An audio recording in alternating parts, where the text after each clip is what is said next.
सुप्रभात वंदन। आपके भीतर बैठे परमात्मा को बार बार नमस्कार, साधुवाद, वंदन। एक बार फिर काफ़ी लंबे समय बाद आप सबसे लाइव मिलने का अवसर प्राप्त हुआ है। आप सबका प्रेम और श्री सतगुरुदेव की असीम कृपा हमेशा सत्य और मानवता के प्रति कर्म करने की ओर प्रेरित करती रहेगी। सज्जनों, पता नहीं इस जिंदगी का सफ़र कब रुक जाएगा, कर सले कुछ ऐसे कर्म जीवन धन्य हो जाएगा। इस जिंदगी में जिस आशाओं, लालसाओं और अपने सुख के लिए हम रात दिन दौड़ते हैं और सत्य असत्य, न्याय अन्याय किसी की ओर ध्यान नहीं देते हुए केवल अपने स्वार्थ सिद्ध के लिए हमारी जो दौड़ है वो किसी काम की नहीं है। इस जिंदगी में केवल न केवल सबसे पहला तो केवल एक ही विज्ञान है कि हम मानव है, हमारा मानव धर्म है, हमारी मानव समाज है और वह पूरे ब्रह्मांड की सर्व जातियों में सर्वश्रेष्ठ है। पशु पक्षी जितने भी माने जाने वाले देवी देवता, सब कुछ से ऊपर जिसे हम परमात्मा भगवान मानते हैं, वह मनुष्य का ही स्वरूप है। सज्जनों, मानवता में और वर्ण व्यवस्था में 1000 गुना अंतर होता है, लेकिन मनुष्य उस वर्ण व्यवस्था को अपनी मानव समाज में डालकर मनुष्य लाखों करोड़ों भागों में बांटा जा चुका है। कपड़ा एक ही होता है। जब उस कपड़े को दो अलग अलग आकार में सिलाई करके तैयार कर दिया जाता है तो उसके दो अलग अलग रूप बन जाते हैं और वह दोनों अलग अलग जगह पर इस्तेमाल किए जा सकते हैं। इसका मतलब केवल कपड़े का आकार बदला है, कपड़ा वो का हुआ। इसी तरह मानव समाज में इस व्यवस्था को सुनिश्चित करने के लिए वर्ण व्यवस्थाओं को भले ही मनुष्य को हजारों भागों में बांटा है, लेकिन मनुष्य का वो का वो। हम इन दो बातों को एक साथ कभी नहीं कर सकते हैं और जब तक हम इनका गूढ़ रहस्य नहीं जान सकते कि आखिरकार हम एक है, तब भी हम ये सफलता हासिल नहीं कर सकते। मानव बनकर जिए और मानवता के प्रति जिए। मेरा तो केवल इतना ही मानना है, क्योंकि मुझे मेरे परम श्रद्धेय गुरुदेव ने इतना ही बताया है कि जो सत्य, मानवता, धर्म, नीति, न्याय के प्रति जो कर्म करता है वो मनुष्य का मित्र है, क्योंकि ये मनुष्य का कर्म है। और जो असत्य, अन्याय, अनीति, अधर्म के प्रति जो कर्म करता है वह मनुष्य का शत्रु है, क्योंकि वह अमानवीय कार्य करता है। उसके सिवाय मनुष्य केवल न केवल अपने स्वार्थ के लिए, अपने बंधन के लिए हजारों लाखों रिश्तों में बांटा जाता है। इसलिए इस जिंदगी का दौर है वो कब भी समाप्त हो सकता है, हमें उसका कोई ज्ञान नहीं है। इसलिए सज्जनों, मानवता के प्रति अपन जिंदगी जिए, वो ही अपना असली लक्ष्य रहेगा। आप सबको वैसे काफ़ी समय से ऑनलाइन के माध्यम से ज्ञात ही है, फिर भी मैं आज एक मानवता के प्रति एक अहम जो मिसाल की मुहिम हम सब मिलकर लेकर चल रहे हैं, उसके प्रति आज मैं आपसे लाइव के माध्यम से आप सबसे मिलने के लिए कोशिश कर रहा हूँ। आरोग्य पुस्तकालय जो मानव समाज हित में शिक्षा के प्रति एक बहुत ही सुंदर भव्य शिक्षा का मंदिर, इसका निर्माण कार्य अभी शुरू हो गया है। ये पुस्तकालय सज्जनों किसी जाति, धर्म, संप्रदाय से जुड़ा हुआ नहीं है। इस पुस्तकालय में मानव समाज के सभी बच्चे जो जरूरतमंद हैं उन्हें निःशुल्क साहित्य और उन्हें कोचिंग करने का अवसर प्राप्त होगा। सज्जनों, बाड़मेर जिले में अनेक प्रकार की लाइब्रेरी है, वो किसी जाति से है या सरकार की तरफ से है, लेकिन मानव समाज की तरफ से आज तक कोई ऐसी लाइब्रेरी नहीं बनी है। उसमें एक ही छत के नीचे बैठकर सभी बच्चे निःशुल्क विद्या अध्ययन कर सके। हमारा तो केवल इतना ही सपना है, क्योंकि हम खुद विद्या अध्ययन नहीं कर पाए और वह सपना आने वाली पीढ़ी से पूरा करना चाहते हैं कि वो बच्चे पढ़े और वह अपने आप को पहचाने। मनुष्य दुखी होने का सबसे पहला कारण केवल इतना ही है कि वो अपने आप को नहीं पहचान पा रहा है कि मैं कौन हूँ, मेरा स्वरूप क्या है। तब वह अपने को दुर्बल, कमज़ोर, अज्ञानी समझकर किसी दूसरे की शरण में जाता है और वह अपना सर्वस्व बलिदान कर देता है और जीवन भर उसके सामने गुलामी करके अपने जीवन को समाप्त कर देता है। उसका समाधान केवल एक ही है, शिक्षा। जब संस्कारवान शिक्षा, ज्ञान मनुष्य के अंदर प्रकट होगा, तब उन्हें लगेगा कि मेरा ये जो हाथ है वो किसी के आगे भीख मांगने के लिए नहीं दिया है मुझे परमात्मा ने। मेरा हाथ है, इससे मेहनत करके अपने आप को, अपनी मानव समाज को, इस प्रकृति को सुंदर और स्वच्छ, निर्मल, पवित्र जीवन जीने के लिए मिला है। ये जब ज्ञान हमें प्राप्त होगा तब ही जाके हम इस मानवता की जो मिशन है उसको सफल बना सकते हैं। सज्जनों, सत्य हमेशा कड़वा होता है, फिर भी सत्य को सत्य के रूप में प्रकट करना पड़ता है। बड़ी दुख की बात है। हालांकि मैं किसी का उल्लंघन नहीं करता हूँ। मैं प्रत्येक वस्तु को, पत्थर से लेकर मानव को, सब को मैं मानता हूँ, लेकिन एक पत्थर के सामने अगर मानव गिड़गिड़ाए, वो बड़ी दुख की बात है। क्योंकि हमारे अंदर ऐसी कौन सी कमियां हैं जिस कारण हम उस पत्थर के सामने गिड़गिड़ाए। तो जनाब, ये मानवता की कमी है हमारे अंदर। ऐसे इस भारत भूमि पर महापुरुष प्रकट हुए थे और वह ऐसे कर्म करके चले गए।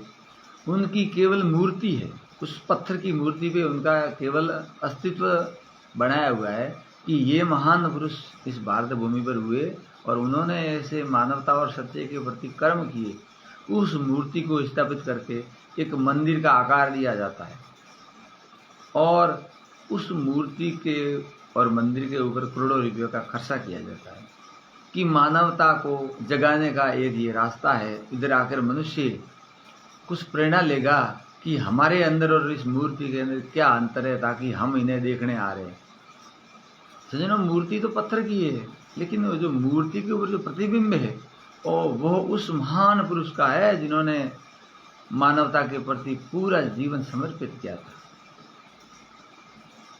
तो इस मानव शरीर से अगर अपन उस पत्थर की कीमत करने जाए तो हम उससे कम हैं, लेकिन अगर हम मानवता के प्रति कर्म करना शुरू कर दें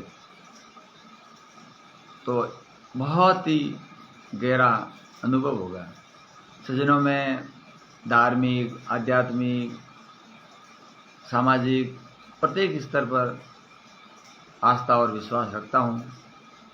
मुझे कुछ सत्संग के माध्यम से भी जानकारी है और उसमें ऐसा बताया जाता है कि अगर मनुष्य अपने स्वरूप की प्राप्ति कर लेता है तो ब्रह्मांड की सारी शक्तियाँ अष्ट सिद्धि नवनिधि हाजरी भरे, सर्व मुक्ति हाथ जोड़ प्रार्थना करे, इस नाम का दीवाना जिसके कोई क्या करे, जिसको देखकर भूत भागे काल यम डरे।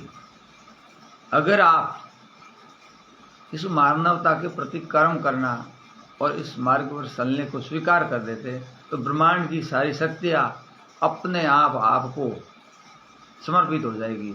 आपको कहीं जाने की आवश्यकता नहीं रहेगी। आप जहाँ भी है वहाँ सब कुछ संभव है, लेकिन वह निष्काम भाव से कर्म करोगे तब। उसमें आपका एक भी राई भी स्वार्थ नहीं होना चाहिए। कहना सजनों बहुत सरल है, लेकिन करके दिखाना बहुत ही कठिन काम है। ये आरोग्य पुस्तकालय, इसमें हजारों लोग ऑनलाइन के माध्यम से जुड़े हुए हैं। उन्हें हम व्यक्तिगत पहचानते भी नहीं हैं, लेकिन उनका तन मन धन से प्रतिदिन सहयोग आता रहता है। उसकी बदौलत आज ये जो निर्माण कार्य शुरू हुआ है उसकी लागत लगभग 80 लाख रुपए है, लेकिन हमें कुछ इतना ज्ञान भी नहीं है कि ये बिल्डिंग का नक्शा देने वाले ने किस आधार पे नक्शा दिया है कि ऐसी भव्य बिल्डिंग तैयार होनी चाहिए। परमात्मा ने उसको ऐसी प्रेरणा दी होगी। इस मानवता की जो मिसाल है उसको कायम करने में आप भी जाकर भागीदार बने। तो मैं उनका भी हृदय की गहराई से बहुत बहुत धन्यवाद करना चाहता हूँ।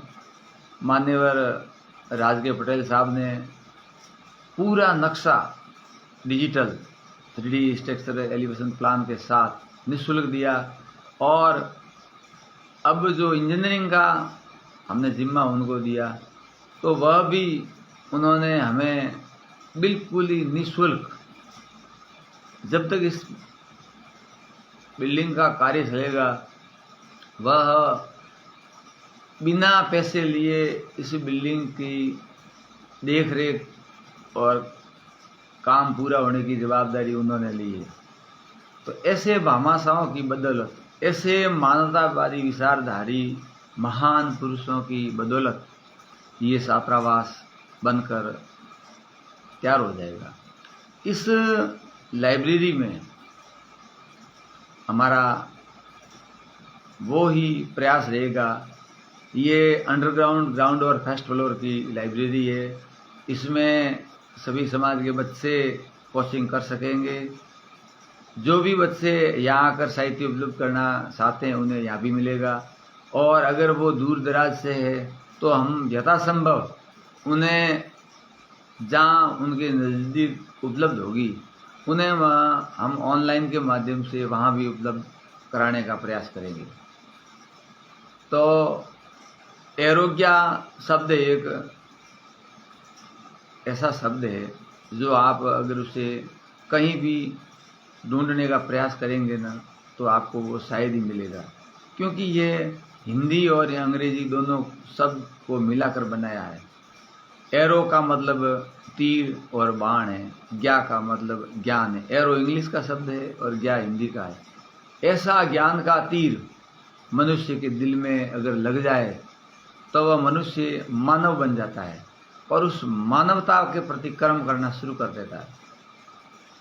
प्रतिदिन अपने देश में हम जो मानव का कत्ल किया जा रहा है, नारी शक्ति के साथ अत्याचार किया जा रहा है, वह केवल न केवल मानवता की पहचान नहीं है, उसके कारण अमानवीय कर्म किए जा रहे हैं। अपनी राजस्थानी भाषा में कहा गया है कि जर जोरू और जमीन तीन के खातिर ही मनुष्य में हमेशा झगड़ा चलता रहता है। सत्ता, संपत्ति और उसे भोग विलास की तृष्णा है। इन तीनों के खातिर मनुष्य का कत्ल कर देता है। अगर मनुष्य के अंदर मानवता के अंकुर पैदा हो जाए तो वह कीड़ी से लेकर हाथी तक, छोटे बच्चे से लेकर महान पुरुष तक, सब में उस परमात्मा को ही देखता है कि वो सर्वव्यापी है और वह बिल्कुल ही किसी को न बड़ा समझता है न छोटा समझता है। वहाँ पर उसके घर में केवल न केवल आपके कर्मों की गिनती की जाती है। आप बैंक में जाते हैं तो आपके बैंक में अकाउंट में आप पैसे कितने जमा करवाते हैं वो ही जमा हो गए, बाकी आप कितने भी प्रतिदिन बैंक में जाकर घूम के आ जाओ, उससे आपका 1 रुपया भी न जमा होगा न कटेगा। इसलिए आपका 60-70 साल का जो जीवन है उसमें आप अपने अकाउंट में मानवता के प्रति कितने कर्म करके जमा करते हैं वो ही आपके हैं, उसके सिवाय आपका 1 रुपया भी नहीं है। और जो आप अमानवीय कर्म करेंगे वो भी आपके ही खाते में जमा होने हैं और वो आपको ही भोगने हैं।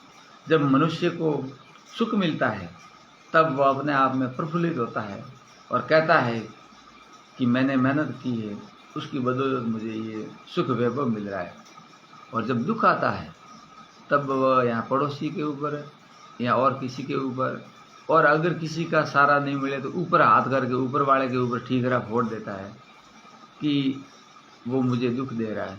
न तो आपको कोई दुख दे सकता है और न आपको कोई सुखी कर सकता है। वो केवल न केवल आपके कर्मों पर निर्धारित है। आप जैसे कर्म करोगे वैसा ही आपको फल मिलेगा। करनी करे तो क्यों डरे, करके क्यों पछताए, बोहे पेड़ बबूल का तो आम कहाँ से खाए। आप अगर बबूल का पेड़ बोओगे तो उस पर आम नहीं लगने वाले हैं।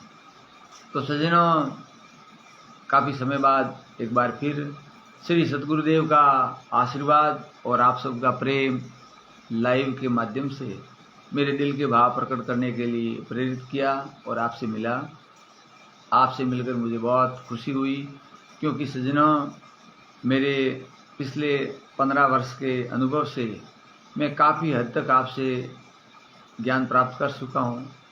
क्योंकि जब मैंने ये मंत्र दीक्षा ली थी उस समय मैं नासमझ था, लेकिन गुरुदेव के सानिध्य में और उनके कृपा प्रसाद में रहते हुए आप सबके सहयोग और प्रेम से मुझे मानवता के प्रति कर्म करने के लिए प्रेरित किया। इसलिए गुरुदेव का और आप सबका हमेशा आभारी रहूँगा और आगे भी जब तक इस जीवन की यात्रा रहेगी तब तक ऐसे ही कर्म करने के प्रति हमारा जीवन का सफ़र रहेगा।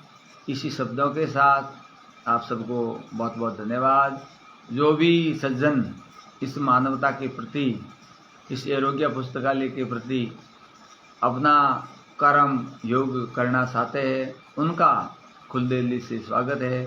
ऑनलाइन के माध्यम से इस संस्था का पूरा डाटा ऑनलाइन है और आप सबको हमेशा के लिए धन्यवाद रहेगा।